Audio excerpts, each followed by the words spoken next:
मुझे दो साथ की जरूरत है, जो कि दो प्यारे प्यारे कलाकार हमारे मंच के पीछे बैठे हैं। मैं चाहती हूँ आप दोनों भी मेरा साथ देने मंच पर आएं और आके माहौल बनाएं।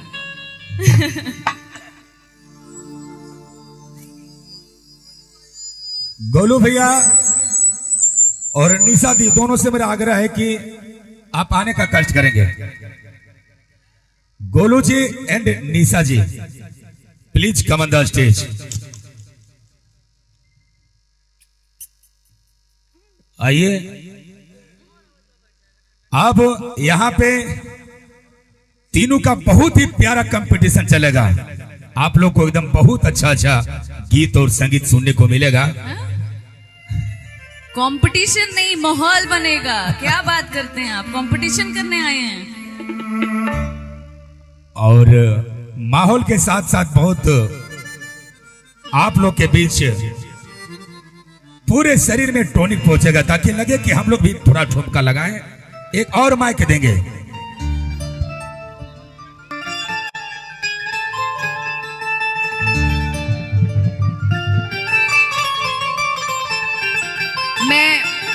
मैं चाहती हूँ गोलू जी भी आए मंच पर।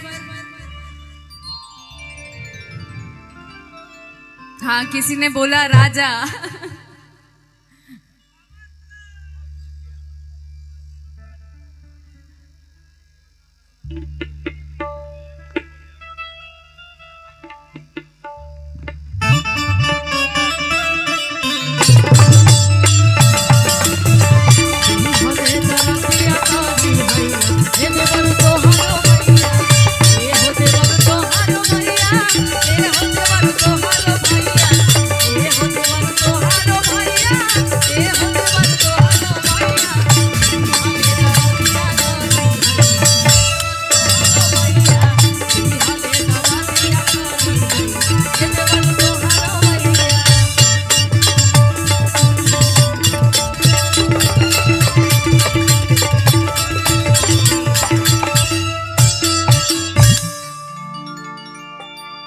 कि राजा के सोझा लागे सब फीका,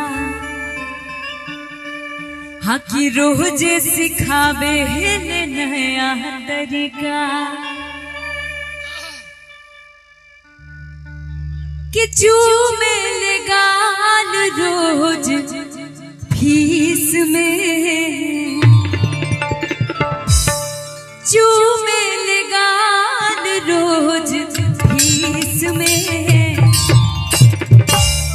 कि फीस में। तो जाना तारू निशा जी कि हवे कबले जिया पाला,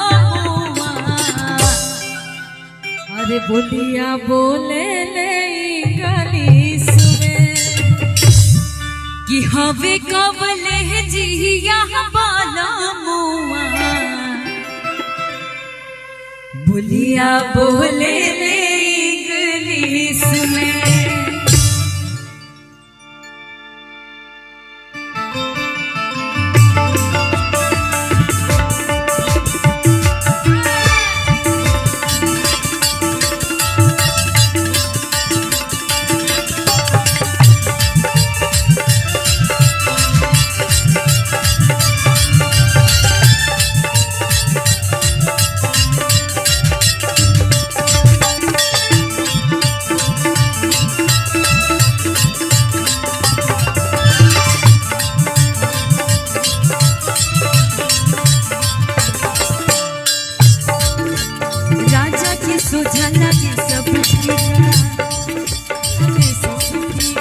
रोज सिखावे ले नया तरीका, पीछे आ जाओ।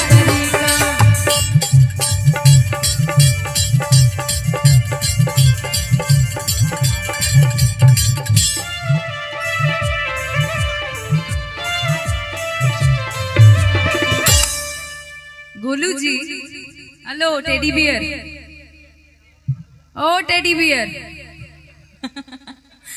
ये हमारे मंच के, हमारे इंडस्ट्री के टेडी बियर हैं, छोटे मोटे गोलू, इसलिए इनका नाम गोलू पड़ा है।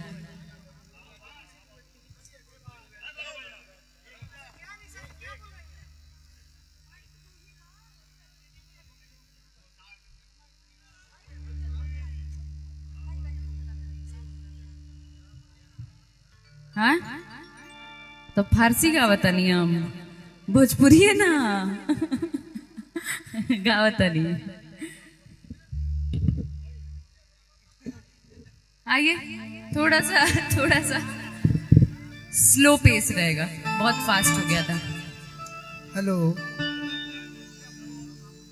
जे भी मंच पर खड़ा बा, क्या कह रहे हैं आप? अक्षरा आप क्या जी कह रहे हैं? एक सेकंड। अक्षरा जी और निशा जी के छोड़ के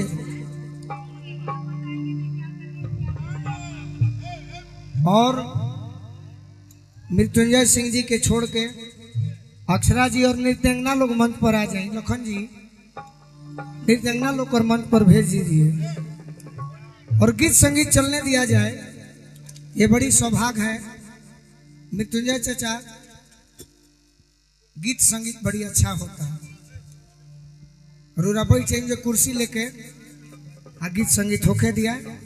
हाँ लखन जी, आप लोग बैठिए और गीत संगीत होने दीजिए।